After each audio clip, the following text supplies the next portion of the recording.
There are ever new states of emergency which need to be responded to. More crises of legitimacy, more, crises of government. As these crises just go on, we get more and more of these.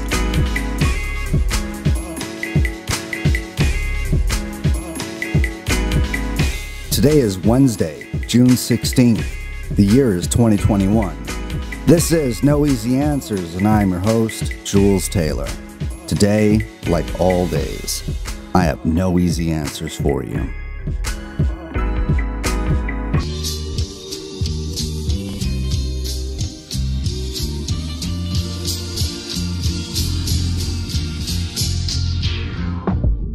Well, thank you for tuning in from wherever you happen to be listening. My name is Jules Taylor. This is No Easy Answers, and I am delighted to have you with us for today's episode. No Easy Answers is a podcast about politics, philosophy, and the human condition, and we are 100% listener supported.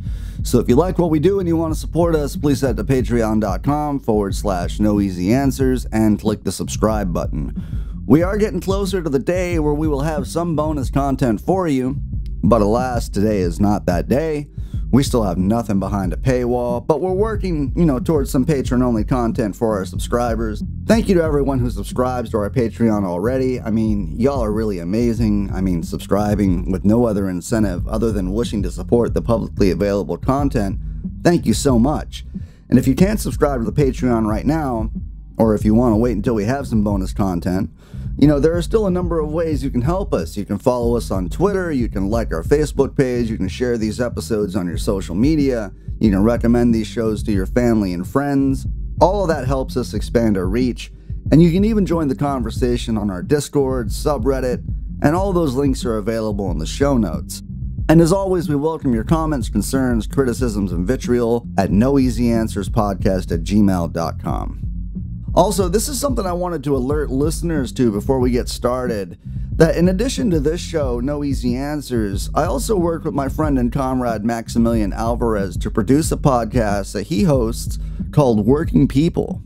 Working People is a podcast about the lives, jobs, dreams, and struggles of the working class, and recently Max has been traveling, so he asked me to guest host an episode in his absence. And I chose to interview my stepfather, as his occupation in life, it's fascinating, man. Listeners might recall that in episode 13, one of 4 episodes we did on the topic of death, I spoke a little bit about my stepfather and his occupation as a death investigator.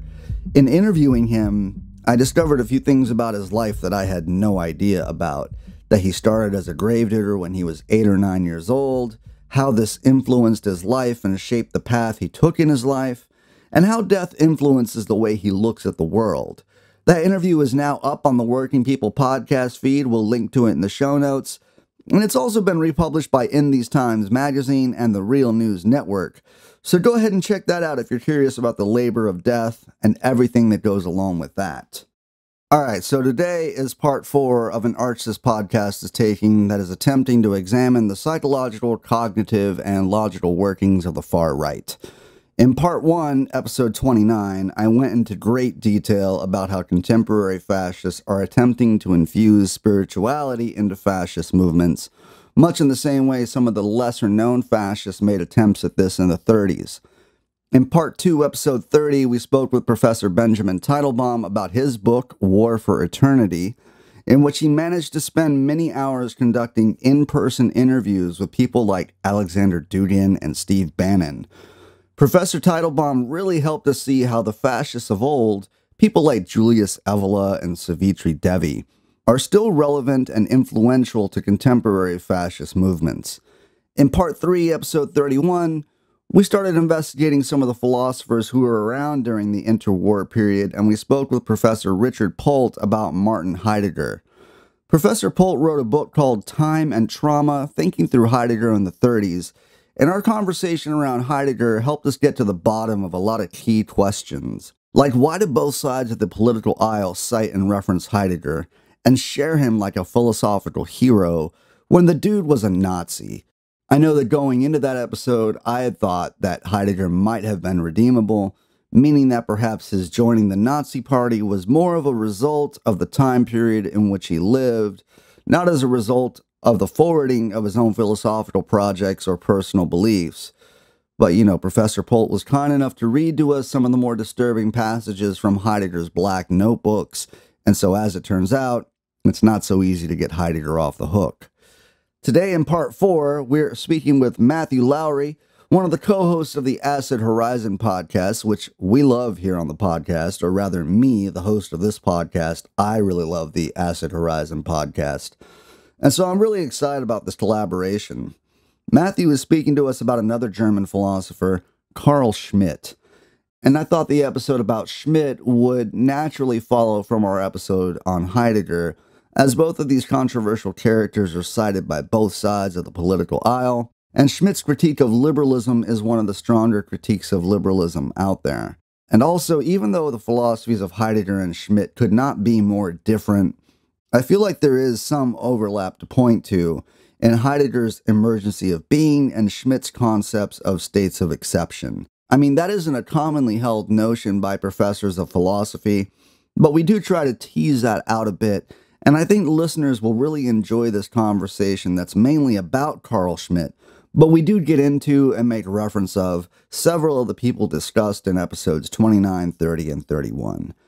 So here's my conversation with Acid Horizon co-host Matthew Lowery.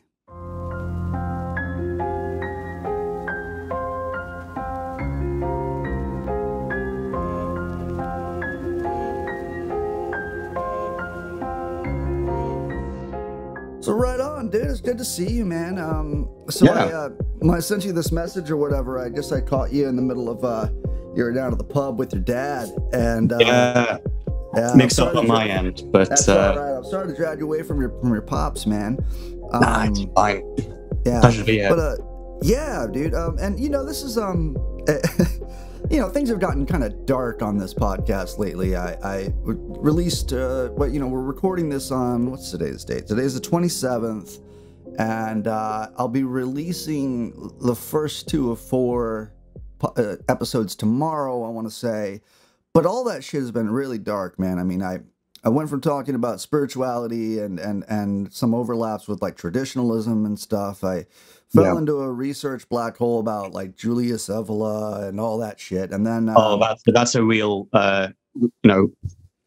tunnel you can go into online when you start reading about that stuff. You start with Evola and then you end up with like Grain On and so on, and some weird shit there. Weird shit. Yeah. So then I had an interview with Benjamin Teitelbaum yesterday, and so he wrote a book called War for Eternity, and he talks about how he basically had in-person interviews spent with people who are taking a lot of influence in geopolitics from Guinan and Evola. So he spent time with a guy named Olavo in South America, who is probably familiar with like people like Miguel Serrano and Savitri Devi and all that stuff, and with Alexander Dugin, he had time with him too, and Steve Bannon, and so and then after that we had an episode with Richard Polt talking about Heidegger, and we're kind of finishing this whole thing out talking to you about Carl Schmitt, Schmitty Poo as we affectionately refer to him as. So things have been kind of dark, but I think this, as much as we are allowed to in good taste, this will be kind of a more lighthearted conversation, hopefully, about some really dark ass stuff. But so anyway, so Carl Schmitt, dude.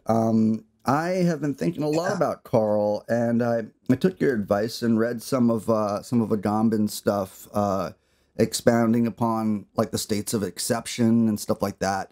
But maybe you could, Matthew, why don't you introduce yourself to our audience? You're from the Acid Horizon podcast, which we love here on the pod, and we listen to quite a bit. So, introduce yourself and tell us who you are, what you do, and why you studied Carl Schmitt for a while.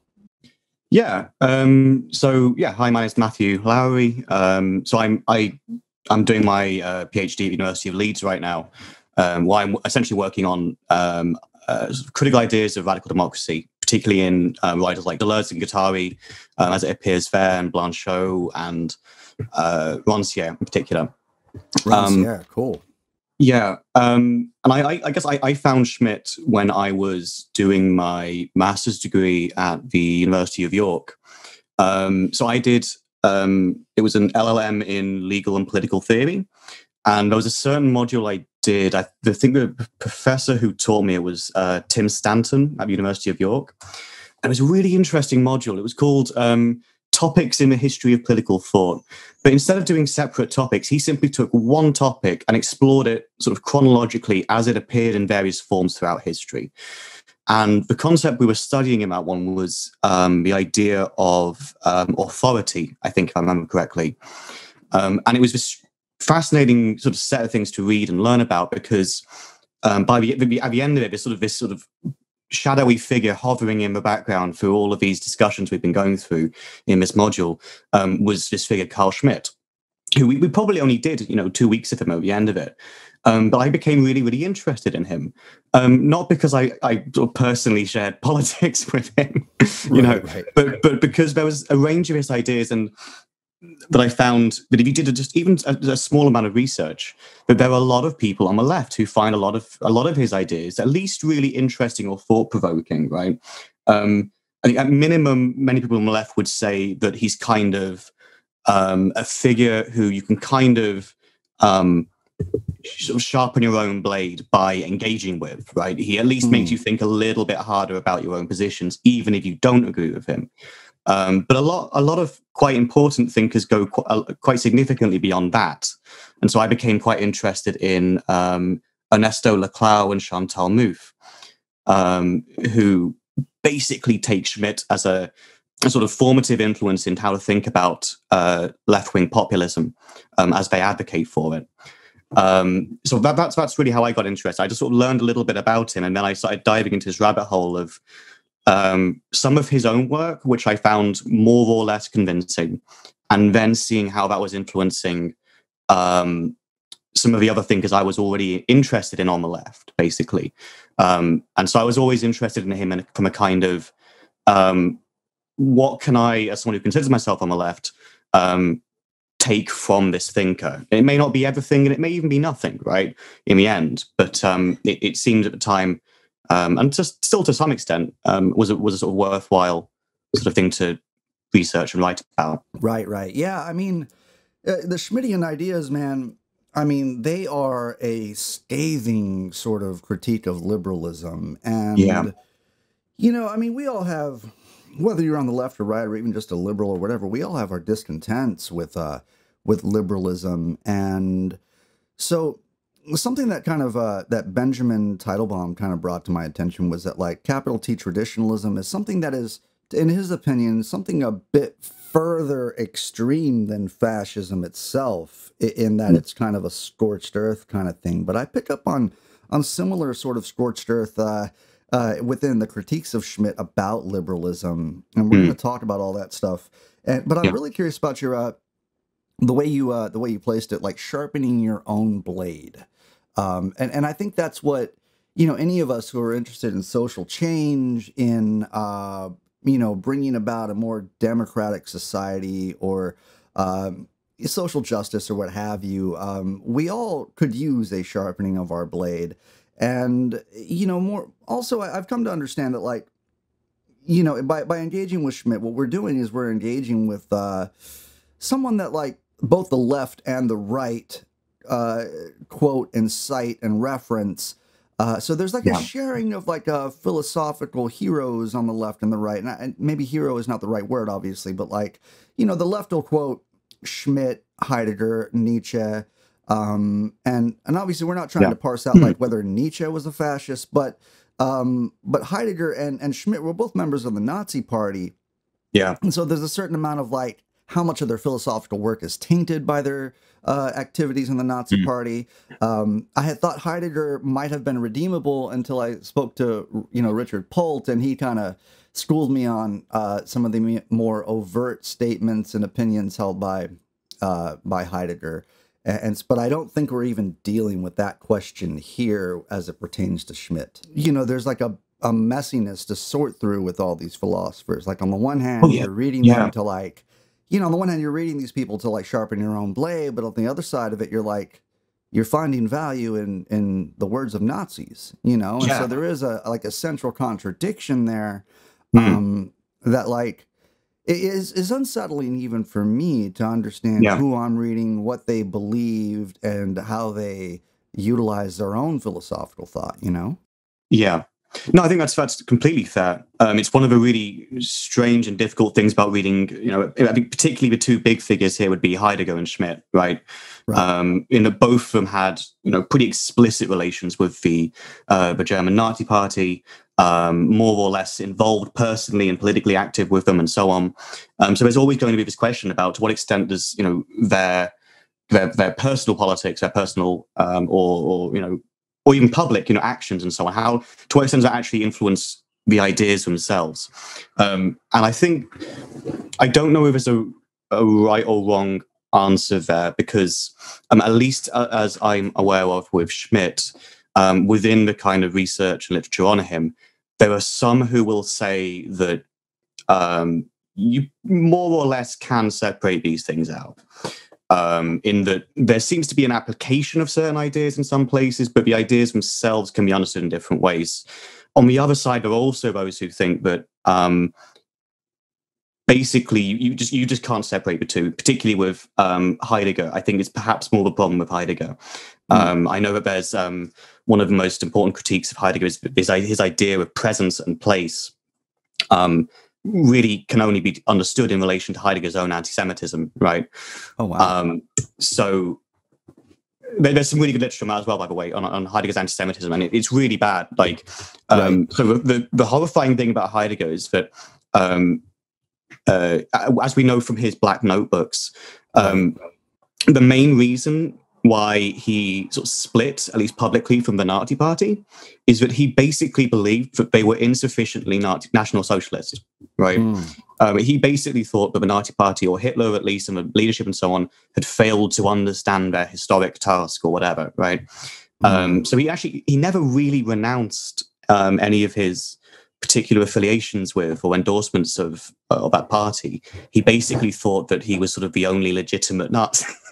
Oh my God. It's horrifying and absurd, right?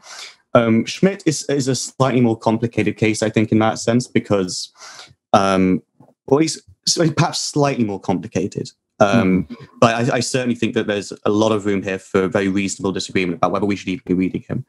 Right. But one reason for this is that there's a biography of him, a sort of intellectual biography by Gopal Balakrishnan, who is himself a disgraced, more recent academic. I think he was, I need to be careful how I put this, but my understanding is that he was removed from his post at his university for accusations of sexual harassment of some sort.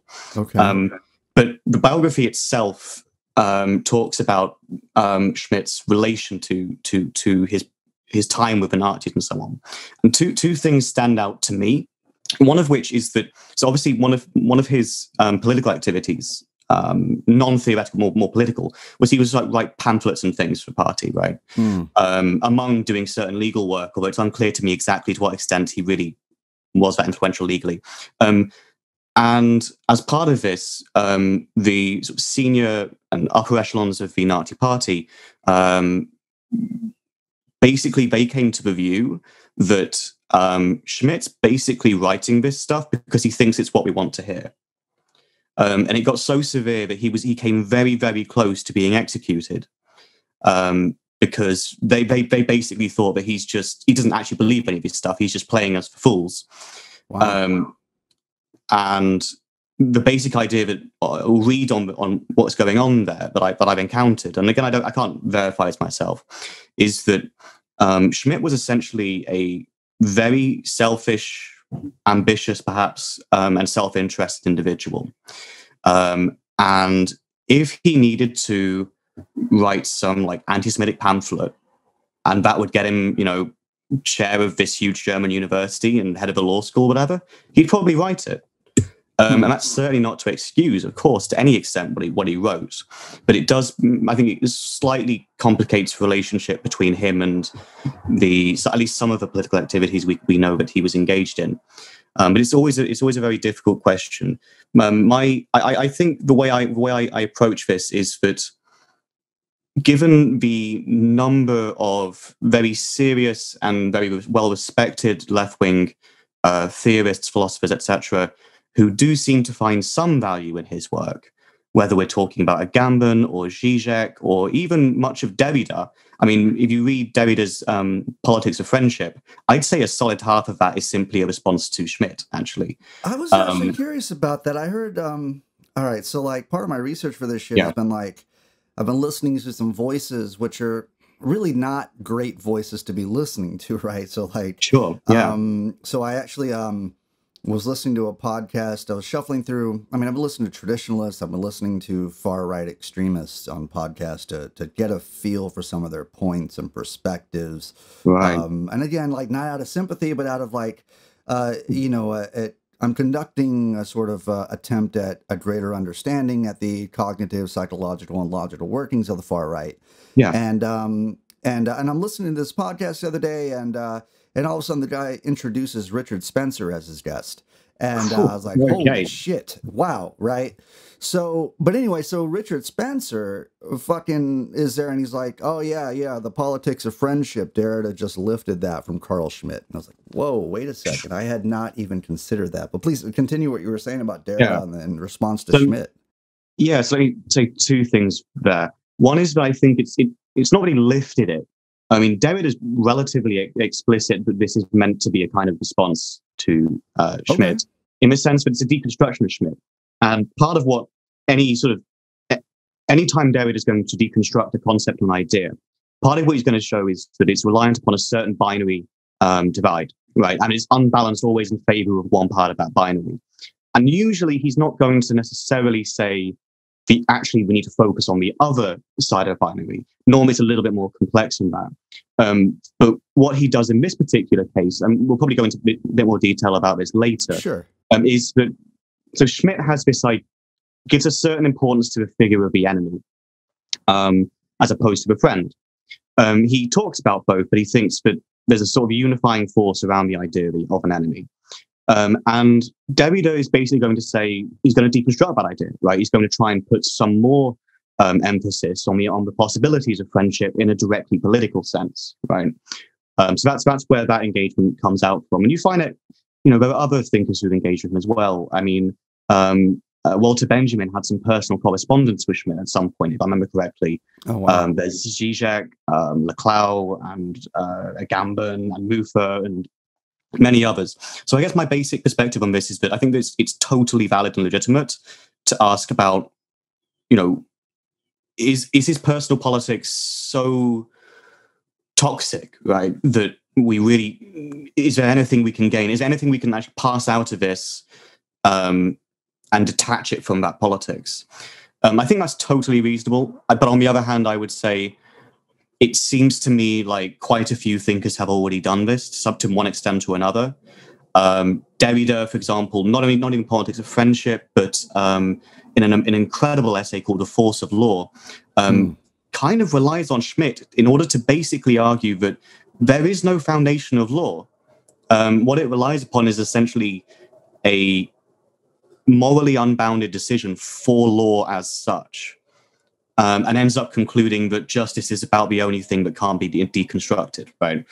So if Derrida can do that, then perhaps there's at least something worth reading, or that's the way I put it. I suppose you could do a radical critique and say actually that nothing that any of these thinkers has drawn from Schmitt is worth anything either. But at that point, it's kind of a more tenuous argument than I think. Yeah. Right. Yeah, I mean, it's kind of it's interesting, man. Because in discussing like how we can separate out maybe the philosophy of Heidegger. I mean, Heidegger, like, in speaking to him for a second, as opposed to Schmitt, like Heidegger had what's uncontested about Heidegger is how he had a tremendous influence on philosophers down the line from him, right? And Schmitt, I think, is really more in the realm of the political. Unless he's done other sort of like outside of the political philosophical work or something, but in my mind, he's more of a straight up like political analyst or critique of politics. But I definitely think there's room to like sharpen your blade. There's definitely room to like engage with this text and come away with a better understanding of like where liberalism falls short. And we'll be talking about all that. But maybe you could tell us who Carl Schmitt is, like if you could paint a picture of his life, who was Carl Schmitt? Where was he born, and what was his childhood like, and what were his early influences? Yeah, I'll try and keep it brief, just in terms of the proportion of his ideas. So he's born in 1888 in Plettenberg, while as part of the Prussian Empire, and he was his parents were both Roman Catholics. I think his dad was a relatively sort of middle class businessman. There's nothing particularly sort of astounding about his early life. In his youth, he was a really sort of staunch Catholic. Although firstly, there's a break in his sort of later years with the Catholic Church. Like David always warns against reading people's work biographically, right? But his first wife, he divorced his first wife and wasn't able to secure an annulment. So maybe there's a link there between his break from the church. Yeah, and so then he went on to study law, in particular, at a number of different universities. And it was when he took on some posts at some of these law schools that he began to develop some of his early ideas. In particular, some of the ideas that you find in perhaps his two major works, which were Political Theology and the concept of the political. So I think a relatively unremarkable early life, beyond simply that he was born sort of during perhaps the sort of nearly at least the final days of an empire and a country which no longer today exists, right, and didn't exist for very long, during his life. And I remember part of that. I don't remember this well enough to tell you the details, I'm afraid, but I remember reading a very interesting part of his work where he and the quite famous jurist Hans Kelsen were engaged in a very, very long dialogue about the nature of the Prussian constitution. So maybe that's part of that early academic life as well. But I would need to double check that particular bit. Sure. So relatively unremarkable life, strong influence of Catholic thought, and in his youth, there's a clear break at a certain point, and then there's sort of ongoing questions about the extent to which his Catholic upbringing might have influenced his later thought. Yeah. Right. Cool. So died in 1985 as well, by the way. So he lived through a whole died lot. In 76. Yesterday was Heidegger's death birthday. Or death anniversary. So I mean, it's just kind of wild that Schmitt just died in 85. Heidegger in 76. It's like all these actual verified Nazis living long lives. I imagine they died similar to like the Godfather at the end in the garden with running around with his grandchildren or something. And actually, maybe we're very briefly mentioning why that happened with Schmitt, which was that once the war was over, and obviously the Allies engaged in a sort of denazification process, right. Schmitt argued that he wouldn't undergo this. Well, firstly, he said he wouldn't undergo this, and argued the reason why was that he never believed any of this stuff in the first place, so there's no need to. Wow. And the decision made in the final case, if I remember correctly, was basically that he would not be able to give public talks, hold positions at universities, etc., but that he would simply be allowed to basically go back to his hometown and sit in his office and read books and things, basically in a kind of seclusion. Some went to go and visit him.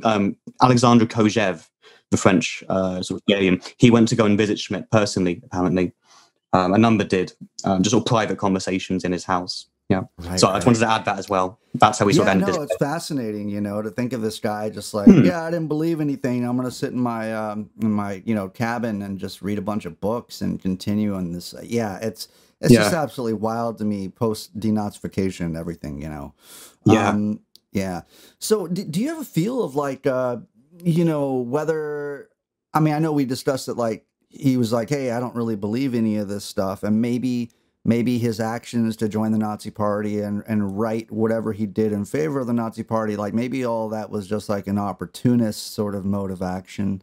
But do you have a feel for whether his political actions were taking an effort to forward his own philosophical projects or political projects, or like was he just living in German society in that time and subject to the pressures of society?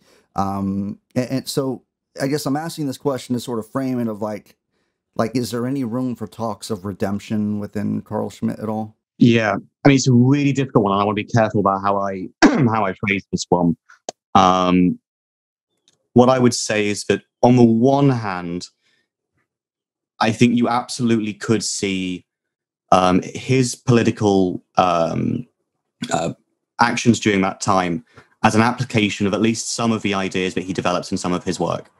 He's got a number of books and papers, so I think it's definitely possible to see at least some of that as an application of some of these ideas. Perhaps not the only possible application of them, but yeah, there is. It's not that there aren't any links there. In terms of his particular, whether he really believed this stuff, etc.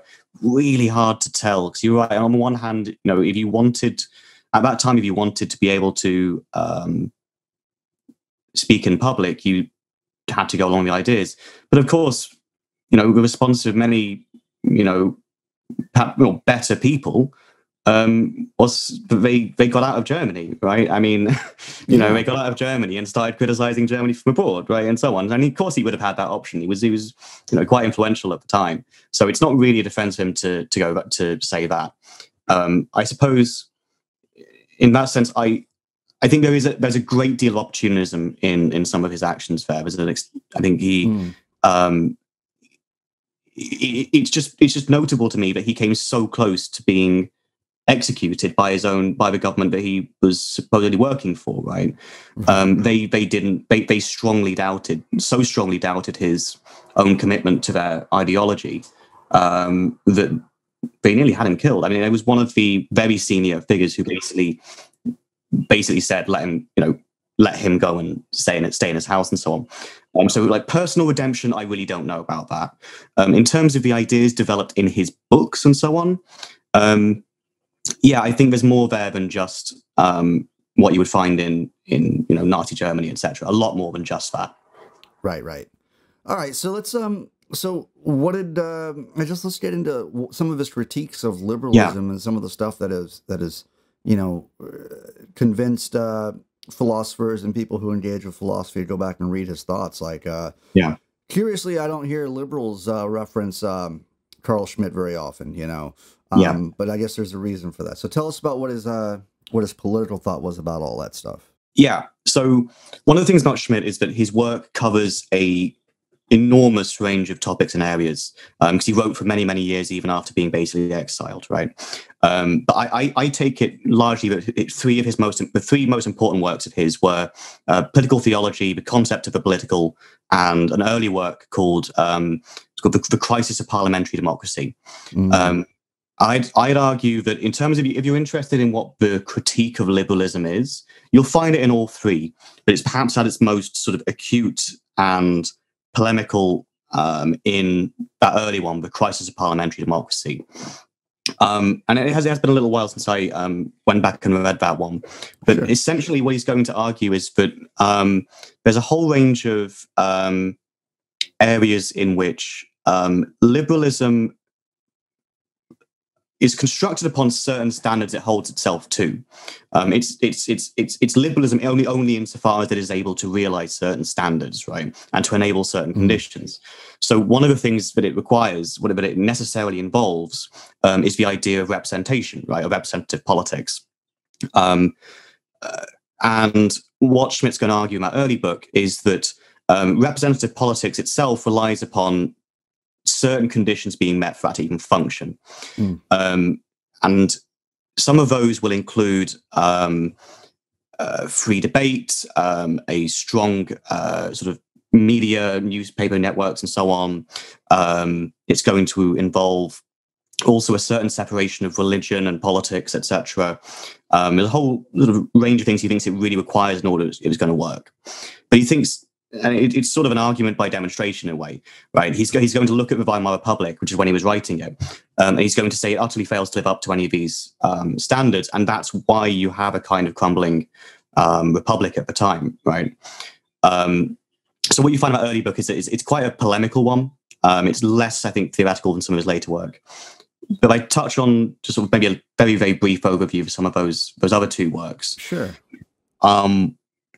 So political theology's thesis actually relatively straightforward, that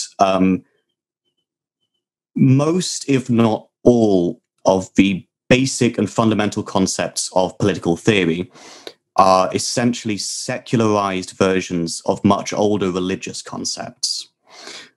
So obviously one of the ongoing ones for him is sovereignty, which he's going to argue is actually itself derived from a much more religious and in particular Christian origin, particularly as it's found in the figure of God and his authority over the world, etc. Right, and in the role of the miracle, because that figures into the idea of sovereignty as well. Actually, I can explain that one very quickly as well. Basically, as anyone who's read a little bit of Schmitt knows, he's really interested in this idea of a state of exception, or a state of emergency, as it's sometimes translated or used. He's going to say that that's actually a secularized idea of a miracle in a certain sense, or the decision for it is a version of a miracle.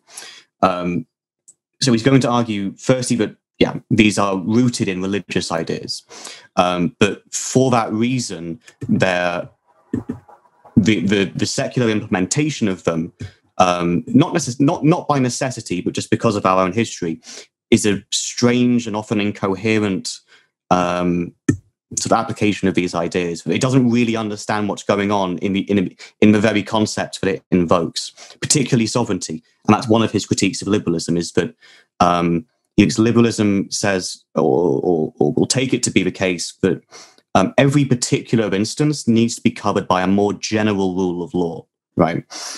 And there's nothing outside of the rule of law, right? Liberalism is governed by rule of law. Many people believe that, right? And he's going to say that if you properly understand the nature of sovereignty by tracing its history in this way, you will realize, he argues, that this simply cannot be the case.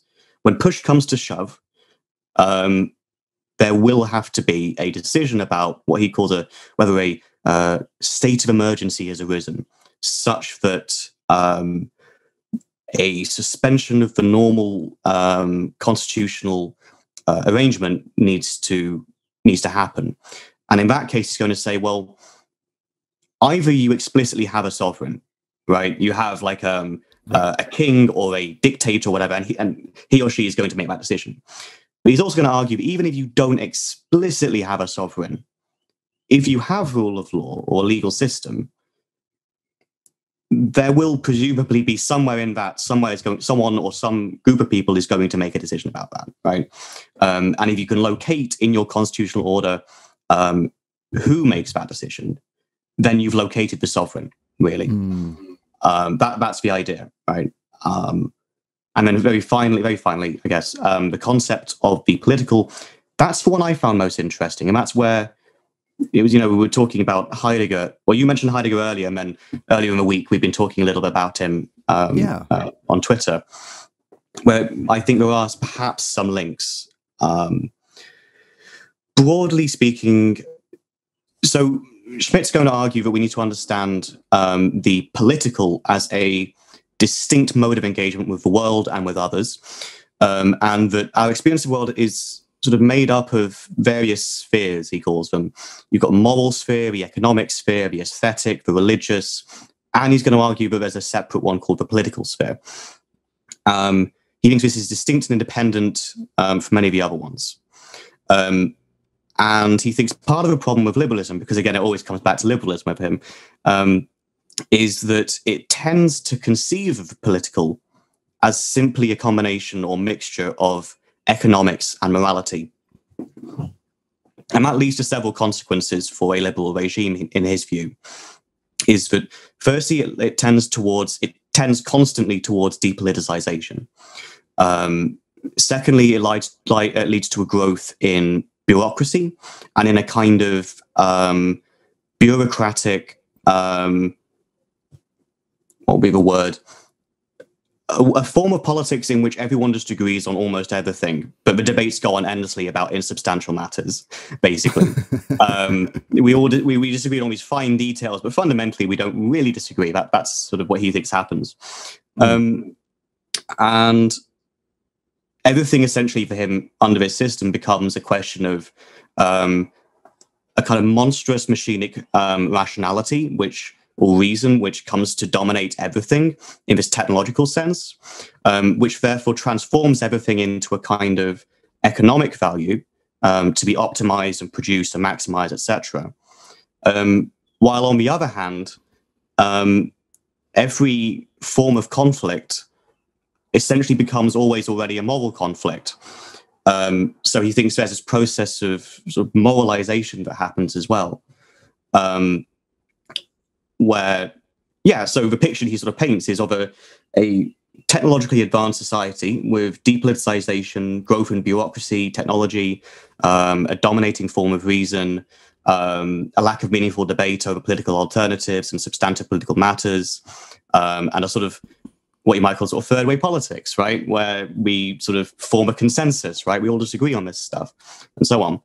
And that's a picture he paints. And he thinks that's all sort of derived from misunderstanding what's going on with the political.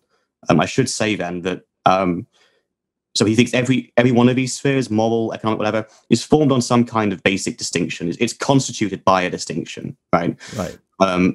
So morality, he thinks, is just good or bad, right? At its most basic level, right? Right. The economic between the profitable and the unprofitable, the aesthetic between the beautiful and the ugly. And in politics, it's the distinction between friend and enemy. So you can see that with all this stuff, David is going to have a field day, right? Right. You know, construct your entire system of a series of binaries where you privilege one term over the other. Just wait till David gets to your work, right? Right. He's going to have fun with that one. Yeah. Right. But yeah, that's a basic idea. And he thinks that these things interrelate. Like they're independent, but it's not like they don't mix.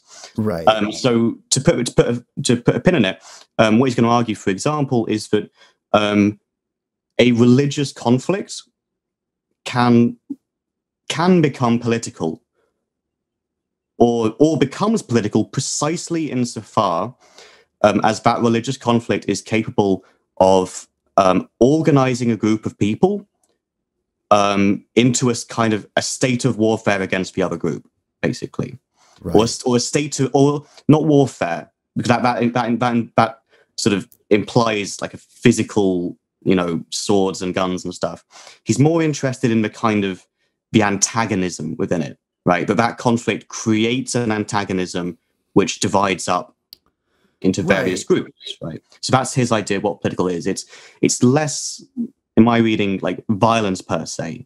It's more that he's interested in ways in which various conflicts create political groupings. Put it that way. Yeah, there's a lot of stuff there, man. Particularly like no. I asked you a huge question, brother. You know, so I'm just like taking a few notes here and stuff, but like, sure. So, you know, the friend-enemy distinction, I mean, it speaks to an air of like a political fascism that he's speaking to as like a politique real kind of thing. Like it's like just a fact that people unify around a central and common enemy, like that sort of thing. It's like a critique of over-rationalization, and that leads to like a moralization and like a lack of meaningful debate. But I'm curious about the whole secularized religion thing that you were talking about with him. I guess that's probably in his work, the Political Theology, which I'm making a note to go and read that thing next. I've been reading a little bit of Walter Benjamin, which I think he actually derived some of his work of, I don't know if you're familiar with Walter Benjamin's Capitalism as Religion.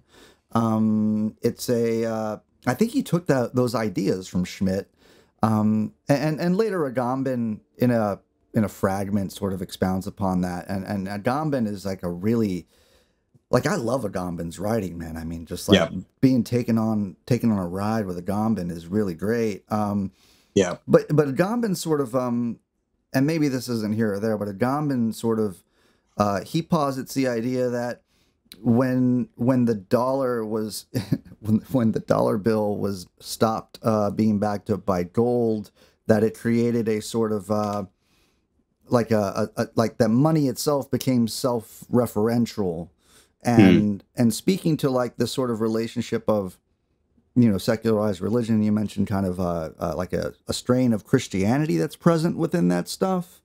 Agamben would say that the sort of anarchos, sort of ungroundedness of the dollar bill, which is not backed up by gold and is purely self-referential, actually has a sort of mirroring to Christ, in that, is Christ grounded by the Father, or is Christ self-referential?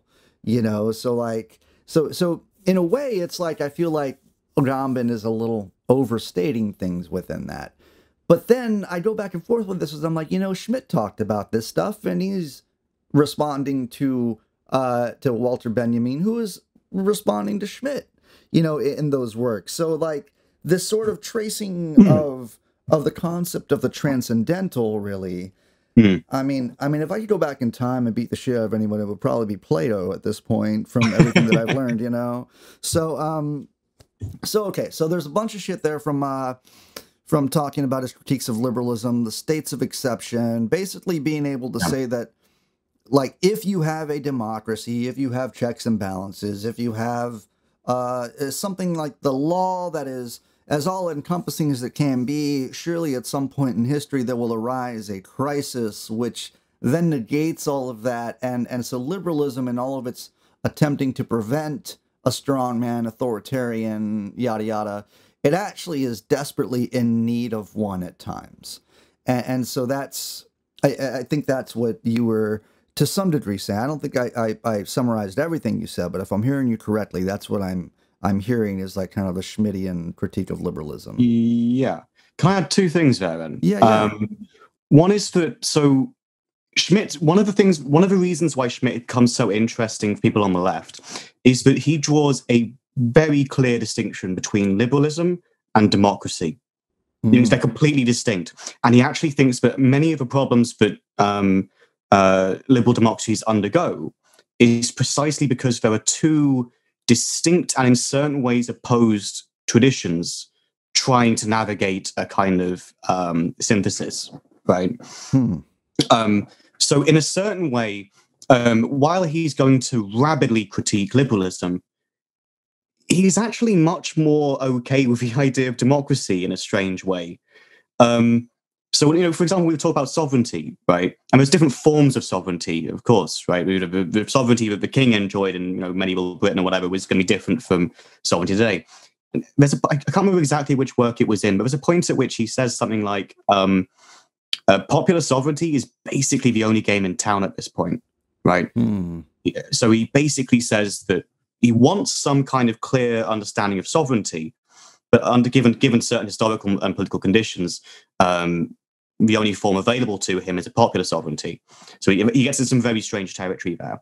But I wanted to sort of tease that out because it's one of the things that you find in Ernesto Laclau and Chantal Mouffe's writing, which has been enormously influential, not just on theorists, but Mouffe's writing has had a very clear political influence, both in Latin and Southern America and in parts of Europe, including Spain, on Podemos and others. This is one of their ideas as well, is that in this form of left populism, they're going to draw on Schmitt on exactly this point. On the one hand, they're going to draw on Schmitt and say, it is important in a certain sense to construct the idea of the people, right? That needs to be constructed. And you can form that around, frankly, the capitalist regime and so on, right? And you don't, and this is part of their weirdness, is that they're going to say you don't actually need to form it around a kind of revolutionary proletariat or anything like that, right?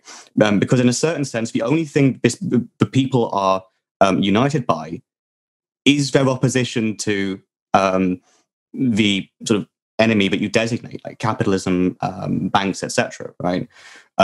So there's a really clear political implication that Laclau and Mouffe draw on from some of his ideas and apply them to explicitly socialist politics. They're going to advocate for popular sovereignty, for democracy, for socialism against liberalism, basically. So that's maybe why, in answer to a question that you asked earlier, but I didn't quite respond to. That's basically why at least one reason why some people on the left and right will be interested in Schmitt. But for liberals, there's very little there, unless your liberal who basically wants to read, one of the stronger arguments against your position, basically. The left are going to find more in there than this that sort of center liberal ground are going to find. Yeah. I think it's really interesting that you mentioned that, like, Schmitt somehow through all of this actually likes democracy, and that's getting to like another point that I had made, not during this conversation, but I've thought of this, that like, whether you have a friend that like thinks the Constitution in America is completely and wholly illegitimate, or if you think you have a very lefty friend who considers like, a dictatorship of the proletariat to be more democratic than existing capitalist state democracy, sort of structures.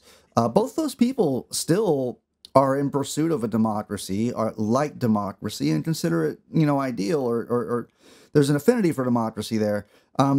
So it's crazy to kind of see that, like, that you picked up that, like, Schmitt, despite his scathing critiques of liberalism and all that stuff, he still likes democracy, even though he's kind of advocating for a how does he place it, like a populist sovereignty or something like that. Yeah, popular sovereignty is how I think he'd. If you put it in today, we revived his, decaying Nazi corpse. Popular sovereignty would be probably how he'd put it. And it is strange. Like, there are parts of his writing where you get this very strange admiration for Lenin. Oh, wow. Seriously. Wow. Like, he has very little but respect. He gives you a little analysis of this. He basically says, I forget exactly which work it was. It might have been Concept of Political. But he basically says that Lenin's sort of success comes because he was able to organize the great masses of people around an idea of popular sovereignty and in opposition to the enemies, the Tsar and so on, and to do this in a very clear and very politically organized way, and to acknowledge and bring out into the open, in a certain sense, the conflicts that antagonisms going on in that society at this time. So when I say that he's open to democracy, it would depend very much on how we understand democracy, and that's a whole other thing, right? Right. Broadly speaking, when Lenin says that the dictatorship of the proletariat is democratic, at least under certain circumstances, Schmitt's going to agree with that. Wow. Like, you find this in Max Weber as well. Like, Weber, like, everyone knows him for, like, the Protestant work ethic, right?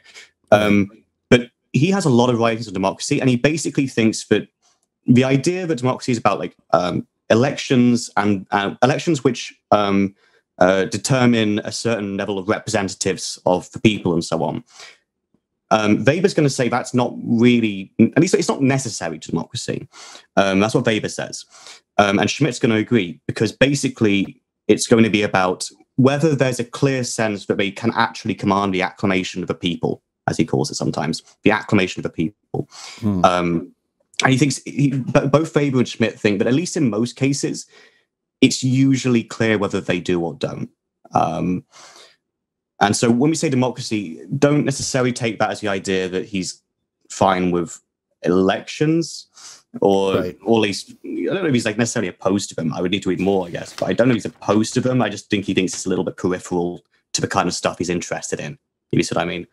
Yeah. But yeah, he has a sort of strange relation to Lenin. His real enemies actually are sometimes liberals, but mostly he really fucking hates the anarchists. Oh, really? Yeah, those are the real one. Like Bakunin, in particular, that's his real enemy, right? Because like Lenin, for example, will be atheistic, but he'll still defend, at least to some extent, the sovereignty of the state and so on, right? The anarchists reject both and actively attack both. So in a certain way, Schmitt's mortal enemy is really someone like Bakunin. Yeah. Right. Which is interesting to me, because, I mean, when I was going through a bit of political radicalization, I found myself sort of split between, like, I don't know, and this, I guess Schmitt would have his own sort of critiques of me, and that, like, I was trying to politically categorize myself somewhere along the, but I found myself going to try and read some Bakunin, and I found Lenin way more, captivating and shit, because, like, Bakunin kind of just ends his book or stuff in, like, mid-sentence, and I'm like, that's truly anarchic for you to like to, you know. Lenin's just a way better writer. Sorry. No, totally. Yeah. I mean, Bakunin, I didn't get much out of his stuff at all. But then again, you know, I not to drift too far afield, but like someone like Kropotkin, you know, with his the Bread of Nations, I think is or not the Conquest of Bread. Not the Bread of Nations, but the Conquest of Bread. Like it reads like poetry, and I was listening to a podcast of this stuff, and it actually made me really angry because it's like, you know, Kropotkin, I understand that like the world has riches and all the abundance necessary, but the more I hear you poetically sort of go on and on about this, the more it kind of upsets me living in this capitalist hellhole, you know. So, but anyway, yeah, man. Actually, little reference there. There's a really interesting guy, Saul Newman. He's a professor, I think, at London University. Saul Newman. He's actually got a decent amount of work on. He calls it post-structural anarchism. Works with Todd May in that sort of area. He's got a number of essays and books on Schmitt. He has an entire book called. Actually, I've got it here. So I think it's called like post anarchist theology or something. Okay. Wow. If I can't see it immediately, I'll just come back and we'll cut it out. No, that's okay. Matthew's looking for books right now, everyone. Yeah. Here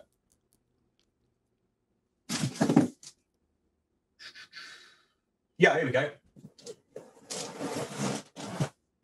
Knocked over some books. So the main one, he has one called Post-Anarchism, where he's going to use people like Derrida and Lacan and so on to think about the state and power and stuff.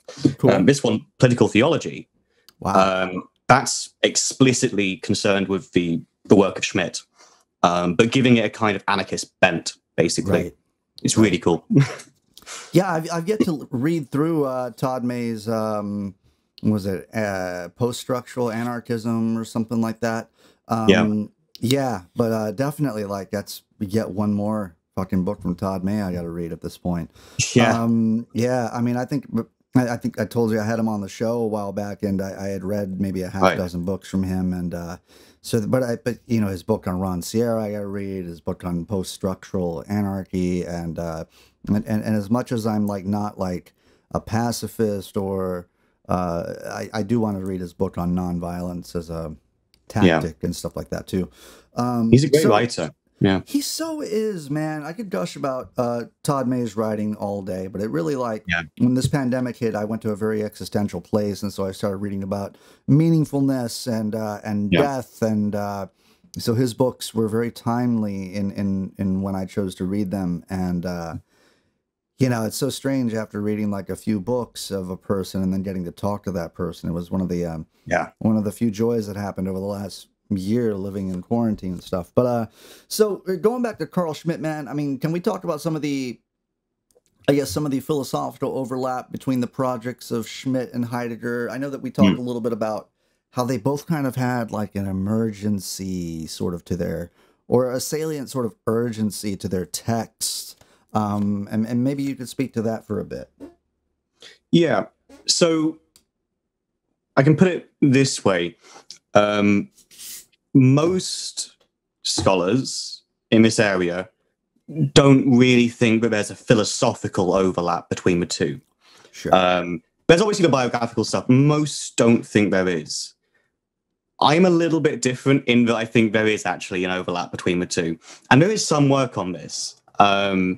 But I think there's an overlap in that. So Heidegger's trying to give us a kind of, it's both an ontology, but also a phenomenology, right? Right. It's not just what the world is, but how it's experienced in the way that it is, etc. Right. I would argue that Schmitt is trying to do something very similar, at least in the concept of the political, because on the one hand, he's trying to tell us something about the structure of the world in which we live, right? The kind of things that exist, the moral things that exist, the political things exist, etc. Right? On the other hand, the focus is almost always on the ways that these things are constituted in our experience. So what it is to experience the world or a person in a political way, right? That would be that's in some way what Schmitt's trying to do. And he goes into some detail about this in that book, about the sort of phenomenology of this political experience, I guess, right? About the willingness to risk one's life, etc., the existence of the possibility of warfare, etc., right? Not that it's implied; it can be more or less likely, right? But merely the possibility that it could exist. And there's a whole range of other things he'll sort of comment on there. But I think there is some overlap there, and both of them are trying to speak to something in a really fundamentally ontological way, but also trying to describe that phenomenologically, in the sense that it's how we experience these things, which in a certain sense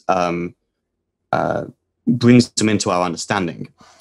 So Schmitt's account of political is going to be both at the same time. So if there is an overlap, that's where I'd argue that it lies. And there is a bit of research out there on this, but I should add again that that's perhaps a sort of unorthodox read. But that's one I reading him myself, reading Heidegger myself. That's the one I came away with. Yeah, I mean, I think they kind of share like a bit of like Heidegger's sort of emergency of being, and Carl Schmitt's sort of states of exception or states of emergency. I get the feeling from reading like Being and Time, and I haven't gone through and like read much of like actual like Carl Schmitt's texts, because I've just had so much shit going on reading and stuff. Yeah. But Heidegger, there's like a salient sort of urgency to his texts. I mean, it's who would have thought like to have to define yourself as actually being an urgent and emergent sort of like almost like a state of panic, like, oh shit, we got to do this now, because if we don't do this now, then how do we even make our way in the world? How do we relate to the world? And if we're unable to answer these fundamental questions, that there's so much of life itself that is beyond our experience. So, but Carl Schmitt does this thing where he talks about, the states of exception. And I think this can probably get us into our question about like, what I call the Carl Schmitt to Giorgio Agamben pipeline. Yeah. Which is like, Agamben, you had said very eloquently, says like, well, what about 9/11 or something is what you had said to kind of as a sort of pithy, sort of aphoristic way of describing the work of Agamben as he expounds upon Schmitt. But maybe we can talk about that for a bit. Yeah. So to start off with Schmitt then, just to sort of set the foundations again for what Agamben's going to do. So Schmitt's interest in sovereignty basically comes down to the question of, in a state of emergency, when the entire order is threatened, who is able to take responsibility and make the decision, that word's important, that decision, that the normal constitutional order needs to be suspended in order to defend the normal constitutional order, basically. And he's got an entire book about that, tracing history back to Rome, right? And that state of emergency that Schmitt talks about as a sort of theoretical possibility, he thinks it's basically a possibility that always haunts pretty much any given legal system, but particularly liberalism, insofar as he thinks liberalism's own commitments make it very difficult for it to respond to those emergencies, basically. So then the link with Agamben is that Agamben's basically going to argue that we already exist in a kind of perpetual state of exception. At least many of us in the Western world, particularly those of us in parts of Europe or North America post 9/11. One of I would argue the book that really got him most of his attention was about 9/11, where he tried to develop some of these concepts in order to argue that what we experience in the sort of the post 9/11 political situation is an ongoing and perpetual state of exception in which the normal constitutional arrangements are suspended under the argument that we need to do this in order to defend them, right? That's the argument that is presented. But Agamben then is going to read Schmitt and go, well, this is sort of the argument that is always presented, right? That's the way he sees it. So that's the sort of a main one of the main links. But there are other links between Schmitt and Agamben, I guess. I mean, it's been a little while since I went back to this particular book, so forgive me, my explanation's a little bit vague. No. But I think it gets to like how, I mean, yeah. You seem like you're around the same age as me, man, you know? So, I mean, we grew up in a time, and I know you're not in America, you know, you're across the pond, but like, I think the whole world has been watching the United States and understanding that, like, if you're in your like mid 30s, man, like you came into adulthood around 9/11, and like nothing has gotten better. You know, there have been perpetual states of exception through 9/11, through the housing crisis, through the pandemic now. And I don't know if it's Schmitt who called it that, or maybe it's if it's appropriate to call it like a permanent Reichstag or something like that, you know, like because it's basically like the state of exception that has allowed things like the techno-utopia of the 90s to develop into a dystopian surveillance system. It's you know, I mean, there's just so many events that I think that this conversation is pertinent to anyone who's looking at the world and understanding that, like, these states of exception, it's like you're right, or Agamben has a point in that, like, not only are we living in a permanent sort of state of exception, but the more frequent of usage of the states of exception does erode democracy over time. Yeah. And you could, I think, relatively easily connect this up with a kind of, with a more explicitly kind of left or Marxist analysis of capitalism, right?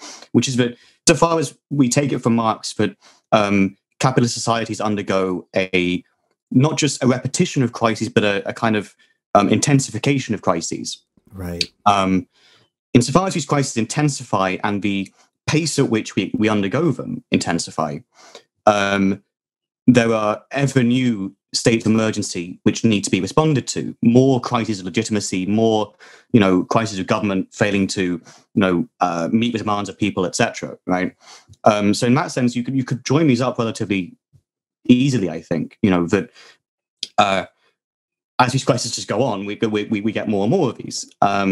And, you know, especially if you then just connect that up with, you know, questions of, you know, contemporary imperialism and colonialism and so on, right?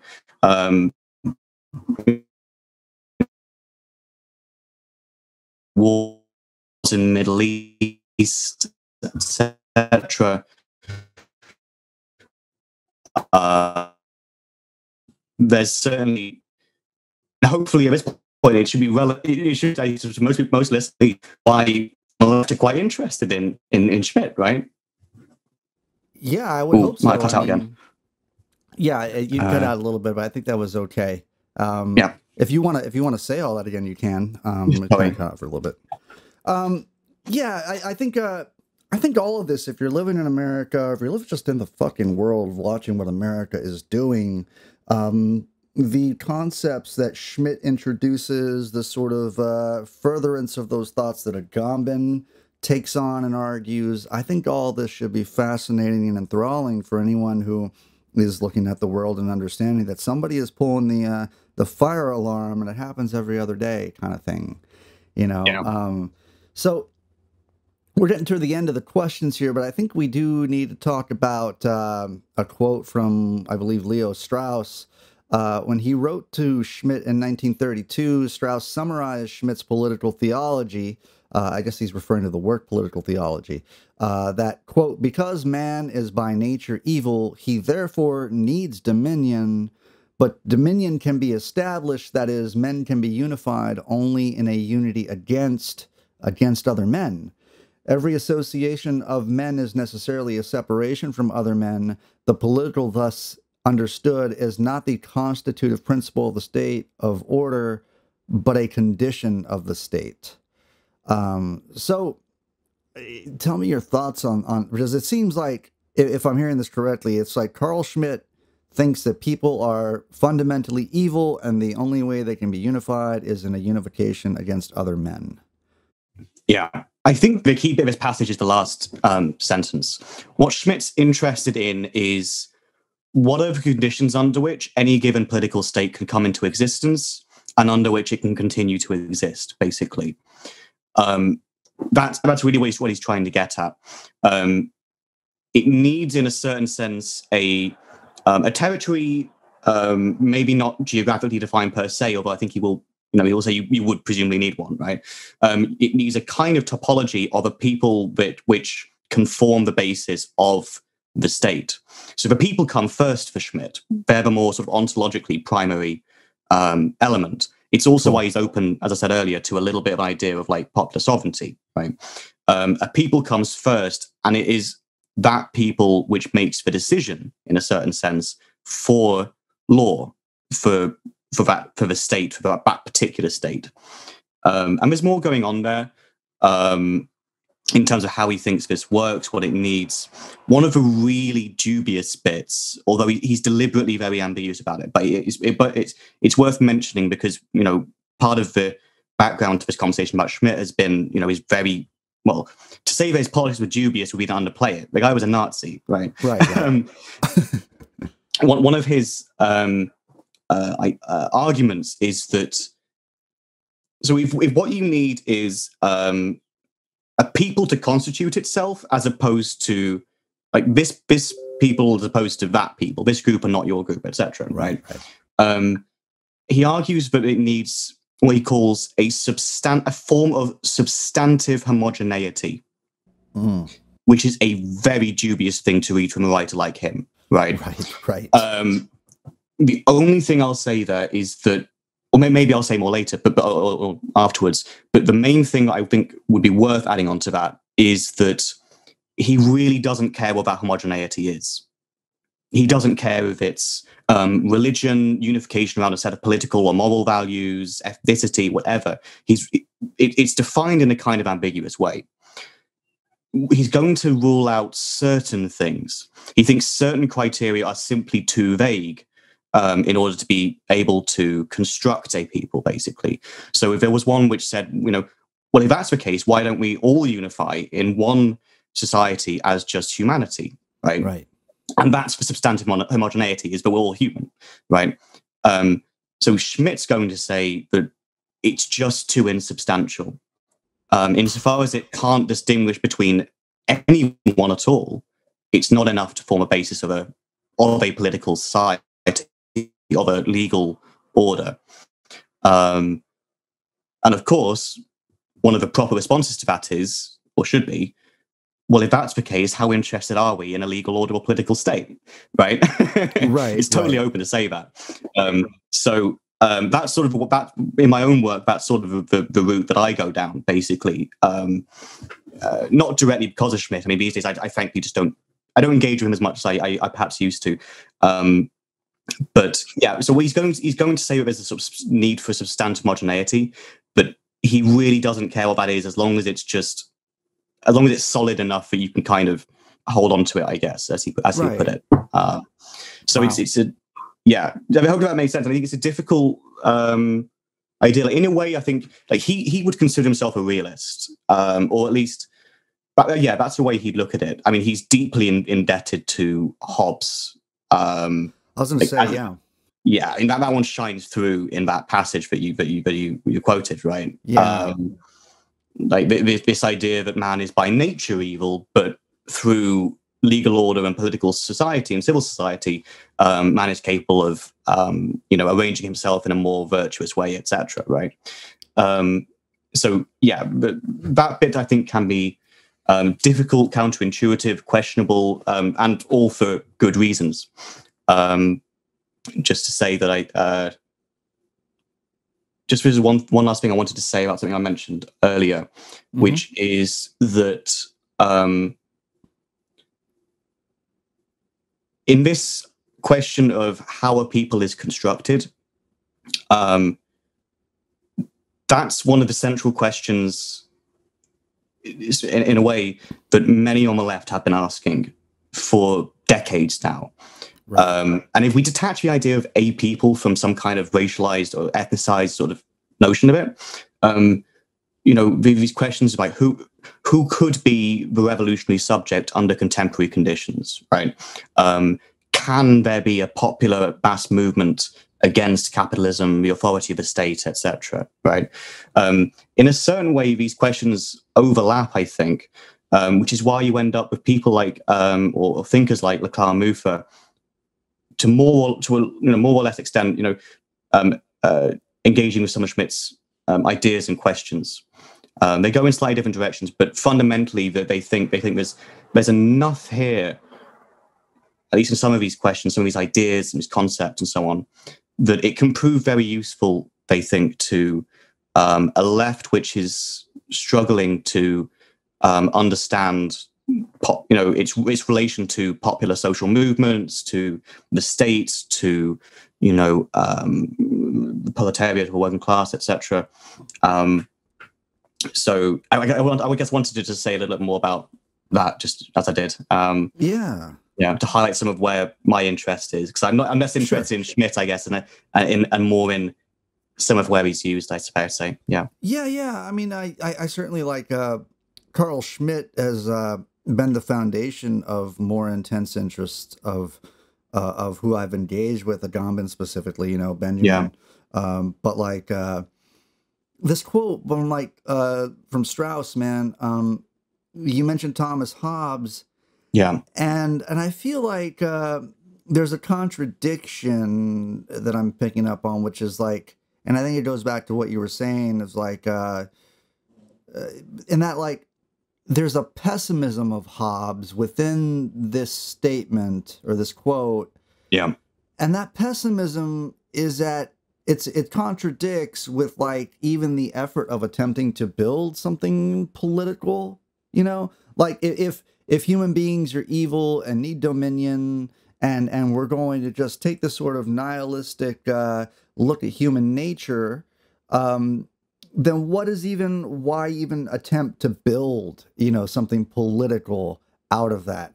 It seems it would be to attempt to build a political entity out of something as pessimistic as that. I mean, it doesn't. It's a contradiction with the sort of it's an anti-humanist perspective that has, like, then Schmitt's like ultimately maybe slightly building a humanist concept out of anti-humanist things, Yeah, you're right. It is very pessimistic. I mean, both Hobbes and Schmitt were pessimistic in certain ways, right? Right. Particularly their conception of human nature. There's two questions there. Like, is there such a thing as human nature? And if there is, then what's it like? They're going to say there is such a thing as human nature, and it's kind of shit, right? But I mean, I guess you could go back to like Hobbes's classic sort of response to this thing, right? Which is that he says, in the state of nature, humanity's awful. We constantly killing each other, looting, etc. Right? But through the construction of the sovereign and the formation of civil society, what that enables is trade, technological development, art, literature, poetry, etc. Right? So it's in one sense it's pessimistic. And I guess I'm going through this again because I was teaching some undergrads about this a few months ago, and we were covering Hobbes. So I've still got Hobbes in my head from that. Sweet. But yeah, that's his argument. Is that, yeah, in a certain sense, it's pessimistic. But he would argue that he's quite optimistic, really, about what humanity can achieve if it can only find the right way of living together, I guess. Right. And he's going to say you need a sovereign to do that, which is where he goes straight back into Schmitt, right? Right.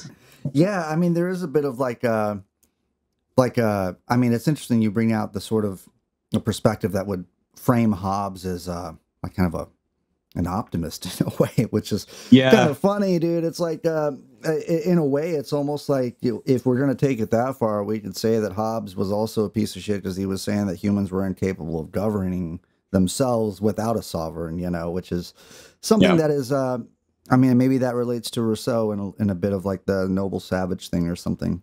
Yeah. I mean, all right. Hobbes doesn't mind like what the sovereign is. Like he doesn't like the idea of like popular democracy per se, but he's open to the idea of some form of like elected chamber rather than like one person or something. Sure, sure. I'm not a big fan of Hobbes, just to be clear either. But yeah. I like defending him a little bit here.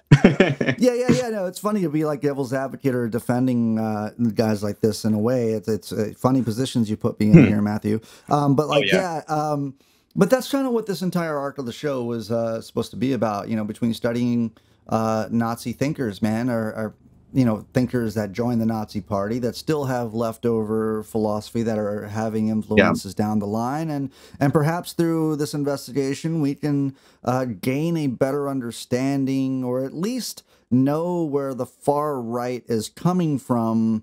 And you know, like people like Schmitt and people like Heidegger, there's some substance there, and these aren't ideas that are stupid. These are you know, ideas that have influence down the line. Whereas, like, we can think of Benjamin talking about how fascism is ultimately at its root like an aesthetic, you know. Yeah. And so for all of the contradictions and for all of the aestheticizing of the political that fascism would do, there are some ideas worth thinking about if only for the purpose of like sharpening your own blade, as you said earlier. Yeah. So yeah, I think like, do we fully understand what we mean by sovereignty, by popular sovereignty, by democracy? How do we think about the nature of antagonism, both under capitalism and under pre-capitalist systems? I mean, what does it mean in international relations to try and think about you know, the formations of peoples and states, right? As it relates to, for example, the Middle East, where there's a huge amount of turbulence right now in certain countries there about trying to create new states and so on, right? Or revive old ones, etc. So yeah, that's the way I see it. Is, you know, if you sort of read at least some of his work and have a think about it, at the very least, I think it'll help. It helps sometimes to think a little bit harder about certain ideas we have, which we perhaps often don't think about too much. So the last question, man. Has Schmitt influenced modern strains of conservative politics, and if so, like how? Yeah. So the strange thing is that you've been looking at some of these really strange, like traditionalist types recently, right? Quanon and Evola and so on. My general impression is that the kind of conservative who reads Evola probably isn't that interested in Schmitt, because Schmitt's just a little bit too hard on the like political and legal theory stuff, I guess. He's not really interested in some of the mystical, more mysticism and so on going on in their work. Right. But he has influenced, in particular, I would argue, the neoconservative movement. Right.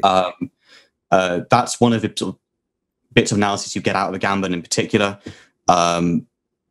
So post 9/11, there were circles of extremely influential neoconservative politicians and lawmakers in the United States who were explicitly reading Schmitt in order to try and find a kind of legal and constitutional basis on which you could invoke this state of exception, right? And to perpetuate it. So there's more than that, but I think it's certainly influenced the neoconservative movement, particularly in the United States, in terms of their understanding of sovereignty, legal authority, whether civil rights, etc., can be defended at certain points, etc. So there's that extent to which they have influenced it. I think that in most cases, the contemporary sort of far right and alt right, and I haven't listened to your episodes yet in this series, but my guess is that they hinge on slightly less theoretically rigorous ideas. If you read, Quanon and Evola, the kind of references you're more likely to get there are references to like old Roman texts or certain religious texts, ideas of reincarnation and spirituality and so on.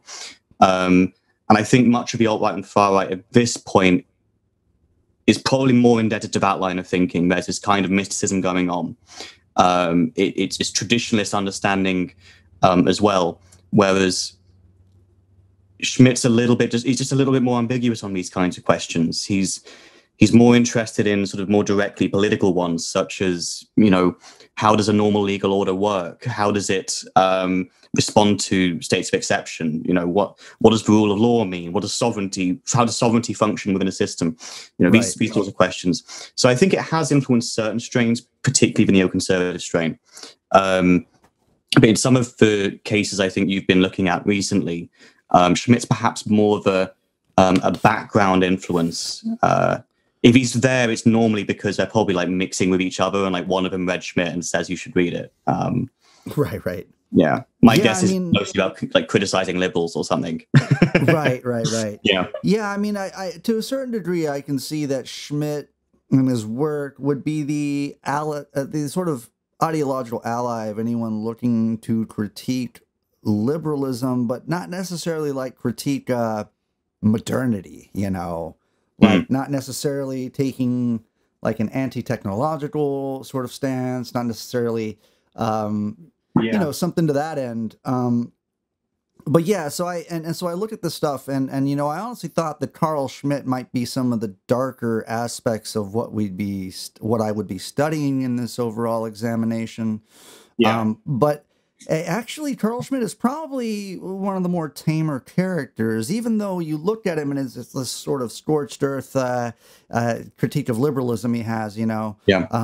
But when you compare him to someone who's like critiquing modernity and would like, traditionalists who would have, spirituality be the dangerous servant that burns modernity to the ground, versus Carl Schmitt, who's just like critiquing liberalism. Yeah. So, yeah. If I can say one more thing, guys, but because I'm mostly interested in how sort of certain left thinkers use them, it's worth raising, I think, an important critique of the way in which they use Schmitt, because it links into exactly the kind of concerns we started this discussion off with about Schmitt's own politics, etc. And you find this in an essay that Slavoj Zizek wrote, I think in 2005, called "Against the Populist Temptation." And so he's writing this against Leclau and Muffa, who are going to, as I said, rely quite a lot on Schmitt. Right.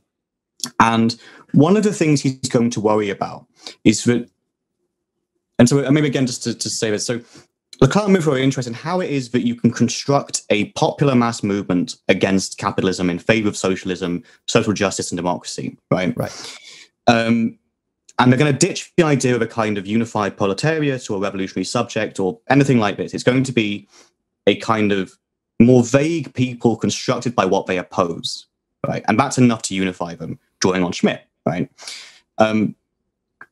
Zizek raises the worry that insofar as both Schmitt and this kind of populism needs to designate an enemy, it always contains a degree of ideological mystification, an identification of systematic problems at the level of capital with particular individuals. So on the one hand, he thinks that it's always going to slightly miss the point, because it's always this slightly shadowy figure rather than just the system in which we live, right? And on the other hand, his worry is that that kind of politics works much better, he thinks, for the right than it does for the left.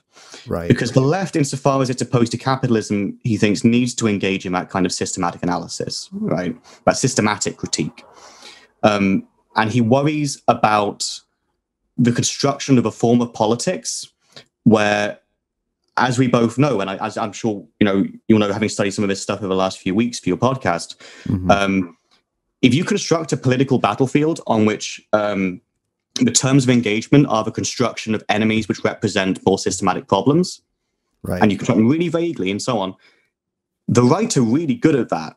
right? Right. They've got that down. Right. Yeah, it'll be some ethnic or religious minority, or it'll be women, or it'll be the LGBT community, or etc. Right? I mean, one obvious example in this case would be, in relation to Schmitt, Jewish people, right? So Zizek's worry is that insofar as they rely on Schmitt and the construction of a figure of the enemy, it's going to be vague in the hands of the left, but much more dangerous in the hands of the right, and risks at the fringes of certain movements tending towards something like anti-Semitism. So that's his worry. It's in an essay called Against Populist Temptation. And I guess I wanted at some point in this discussion to raise that, because I think that, the question of Schmitt's politics, etc., is really complicated, but it's worth highlighting that there's at least one, I guess, still relatively widely respected thinker on the left who does worry about this use of Schmitt on the left. Right. It's one reason why I don't really read much about it or use much of him these days. I actually think that Zizek has a really, really good point there. Not saying there's no value, but that I think there's something in his critique there. No, I mean, it's fascinating. I think you're absolutely right. I mean, clearly the right has more of a handle on a lot of things the left doesn't do well. One of which is unifying people against an enemy. But we prefer that enemy be capitalism. But it goes back to like kind of a substantive homogeneity, like you mentioned. Like, is capital enough of a force to help coalesce a mass of people? Like, can we coalesce around a common enemy of capitalism? Maybe that's too vague. Maybe that's it's not substantive enough. And so, but if we're talking about like coalescing against an enemy, then there's a whole history that just proves that like the right is clearly better than the left at doing that. And perhaps to a certain degree, maybe the left doesn't want to actually, hang its hat on that as well. Well, right on, Matthew. Dude, thank you so much for hanging out and talking to me about Carl Schmitt. I feel like I've got a better idea of Schmitt, his ideas, why or how one should engage, or what one should keep in mind as you engage with Schmitt, the reasons for doing so, what one might gain, but also kind of more clearly about like Schmitt as a person. Like, maybe he was just kind of an opportunist who didn't really believe the things about Nazism that he that he wrote about or that he mentioned. But yeah, I mean, this has been really fascinating and enlightening, and I so appreciate you being here, man. You are a co-host on the Acid Horizon podcast. Can you tell us about that before you go?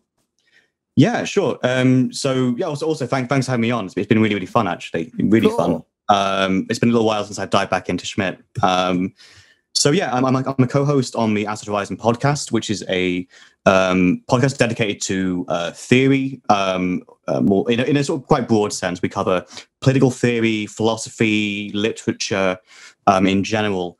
And the attempt's basically to try and have some interesting discussions and introduce interesting pieces of work to people wherever they happen to be, whether they're a student within academia or anyone outside of academia. So we try and provide a platform for talking about that. We interview professors or writers or thinkers as well. You can find us at Acid Horizon.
Sí, por supuesto, el paciente va a seguir medicado en dosis más atenuadas, claro, de controles estrictos y una asistencia psicoterapéutica.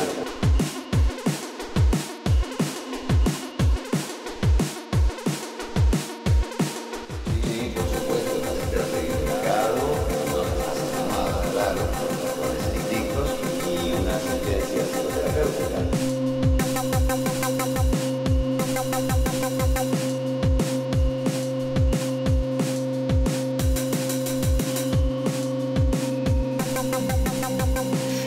Por eso, que te den unas pastillas, algo.